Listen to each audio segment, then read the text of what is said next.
Hi, I'm Bobby. I'm a 25-year-old man, I work as a junior project manager in construction, and recently things in my life have taken a bit of a turn. This post will be quite long because, well, I have a lot to get off my chest. I spent the first 4 years of my life in the care system. Luckily, my memories of this time are very little and there's been no lasting trauma. From what I've been told, the home in which I spent the earliest years of my life was and is well regarded for the care that it shows the children living there. At the age of 4, I was taken in by the Roberts, a husband and wife who would take presents to the children's home every Christmas, something they still do. By the time I was 5, they had officially adopted me. From here on, they'll be referred to as Mom and Dad. According to my mother, they both fell in love with this shy little boy who sat in the corner on Christmas Day, while the other children couldn't contain their excitement at tearing into every box and package that they could. By New Year's Eve, I was living with them. From there on, I experienced a completely normal upper-middle-class upbringing. I grew up in Cardiff. Mom owned a chain of salons around South Wales and Dad wore a suit to work every day. I was blessed with 2 wonderful older sisters, Claire and Sally, who completely doted on me. They'd take me everywhere they could, and thanks to an extended family who also showered me with love, I always, and still do, felt like I belonged. The only thing that would maybe differ from a normal upbringing would be that my sisters and I all attended private school, a day school due to Mom not being able to bear the thought of being away from us, but a private school nonetheless. My dad always said that you can't put a price on education, but he and my mother did a fantastic job in keeping us grounded. They were both from tough working-class backgrounds, and we were taught to appreciate everything we had and worked for any luxuries we wanted. Another way of keeping us grounded was by getting us into boxing from as early as I could remember. The old man and Mr. James are inseparable, and so are my mother and Mrs. James. So you can imagine their excitement when their daughter Chloe and I announced that we were together.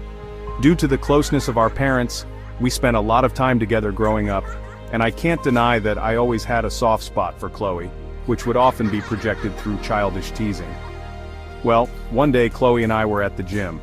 I would have been 15 at this point, and she'd had enough of my wind-ups and demanded that we get in the ring. I agreed, saying that I'd keep my hands behind my back and if she could land a punch within a minute, I'd stop the teasing. If she couldn't, she'd let me take her out. Well, I danced around for 60 seconds without her laying a hand on me.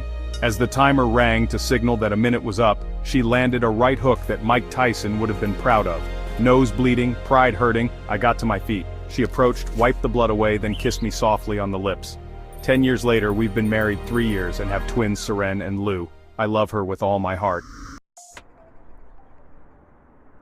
So, yeah, pretty normal upbringing, so here's the not-so-normal part. During the earlier mentioned conversation with my dad around me going pro as a boxer, he revealed to me why he really wanted me to focus on my education and what he really does for work.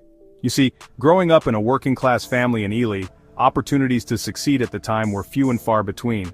Due to their backgrounds as boxers, Dad and Jason were recruited by some older gentlemen who were involved with the local nightlife to work as bouncers in the city center. From there, they were introduced to people working within organized crime, who soon took them on as enforcers. Dad and Jason soon moved up the ranks to where they now have their own syndicate working around the South Wales area. He didn't go into any further detail but shared that this was something he's always waited until his kids were 18 to tell them. He's still Dad. I don't see him any differently, but obviously it was a shock to find out at the time. Now to the reason I need to vent. On Friday last week I came home to absolute silence. No toddlers running around my feet, no music, no telly, silence. I walked up the stairs and approached the bedroom where I could hear muffled sobs. I opened the door and could see Chloe there. She was crying into her pillow. I called her name and she looked up. I could see her eyes red and soaked from crying. I asked what was wrong, but before I could say another word, she hit me with one of those right hooks she'd caught me with 10 years ago. She began screaming at me, telling me she saw me, that I know what I did. I managed to calm her down and asked her to explain what she meant. She pulls her phone out and shows me a picture of me and another woman sat at a table at a cafe in town, then another of me kissing said woman. I was dumbfounded. The man in the picture was identical to me, my complete double in every feature.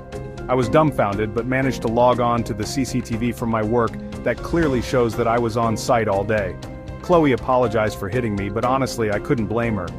I'd have been absolutely crushed if I was in her position, and fair play to her, she still got it. We racked our brains for a while on who that man could be. Chloe eventually looked at me and said, "Bobs, you're adopted. What if you have a twin?" "We've got twins, and they can be hereditary." Honestly, that question has sat with me ever since. I've always had such a great relationship with my family that I've never put much thought about my biological parents or any possible siblings. For the first time in my life, I feel slightly lost.